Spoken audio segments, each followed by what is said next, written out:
Welcome to everyone. Fixed point theory has been helpful in many areas, as for example, a proof of existence and uniqueness of solution of a differential equation can be given by means of Banach's fixed point theorem. That's why I'm here to present an extension of the fixed point theory in the context of partially ordered quasi-metric spaces. But first of all, why are we doing this study? To understand the notation used from now on, we arrange the following sets in partially ordered metric and quasi-metric spaces.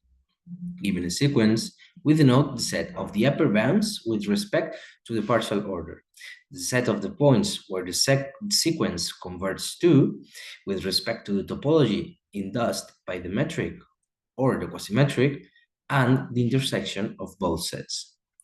Moreover, we will call a mapping monotone with respect to the partial order whenever it satisfies the following. The reasons comes along with the previous theorem that we can find in the reference above.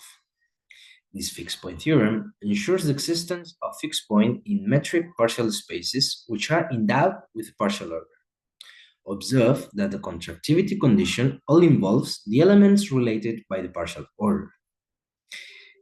In the same paper, we find an application of the result to a periodic boundary value problem. In fact, the proof of existence and uniqueness of solution of this problem is done under these conditions. Here we focus on the proof of this application, where we observe that the symmetry property of metrics is not needed. It is proved that the theorem is equivalent to this integral equation. So the existence of solution can be seen by proving the existence of fixed point of this integral operator. For this, we settle in the space of the continuous mapping with the metric of the uniform convergence and the usual partial order of real functions. Now, it is needed to suppose the existence of a lower solution to apply the aforementioned theorem. A lower solution of the differential equation is a mapping satisfying these conditions right here. Finally, it is seen that this contractive condition is satisfied in order to apply the theorem. As mentioned before, the symmetry of the matrix is not needed to perform this proof. That's why we introduce the concept of quasi-metrics. A quasi-metric is an extension of a metric in which the symmetry condition is not satisfied in general. Here, we can see the axiomatic that defines a quasi-metric.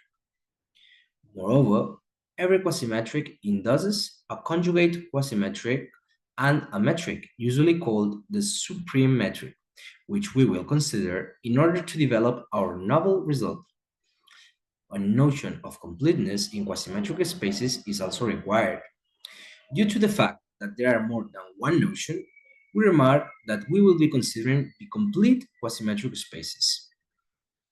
As the notion of partial order plays an important role in this framework, we must recall the definition of specialization order induced by the quasi-metric, which will give more information about the fixed point and will be key in the new context. At this point, we want to stress out the equivalent situation between the metric and the quasi-metric framework in the application.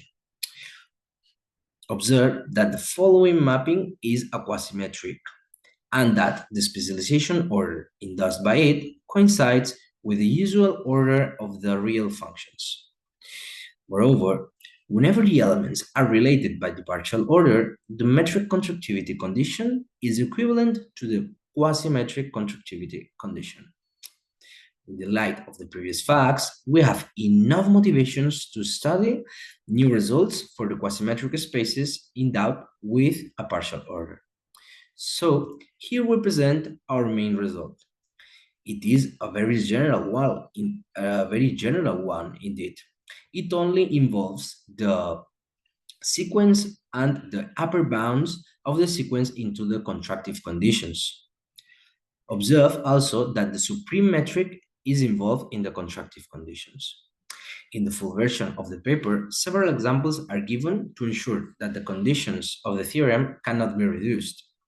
Also, a collection of consequences are given.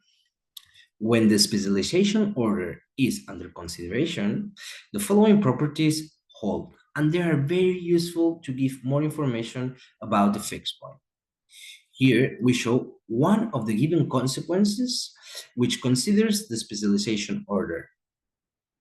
We can see that the supreme metric is now not involved in the contractive condition, and that is because of the advantages of the specialization order.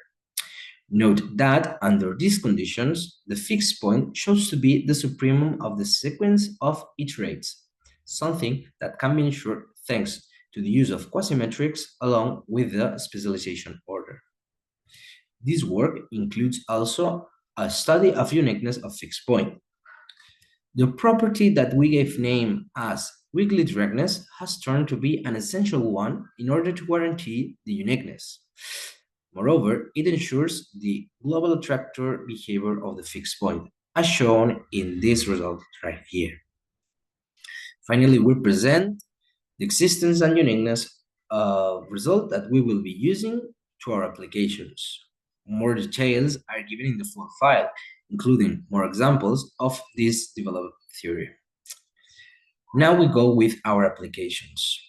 Our first application is to the periodic boundary value problem after mentioned, where we give an extension of the conditions that are necessary in order to ensure the existence and uniqueness of solution. Notice that when the mapping G coincides with the constant mapping equal to mu and the mapping phi is exactly y minus x, the original conditions are retrieved.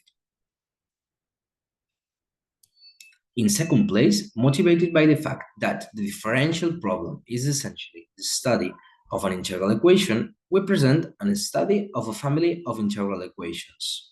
Observe that when the mapping H coincides with the constant mapping equal to lambda, we retrieve the integral equation studied for the differential problem.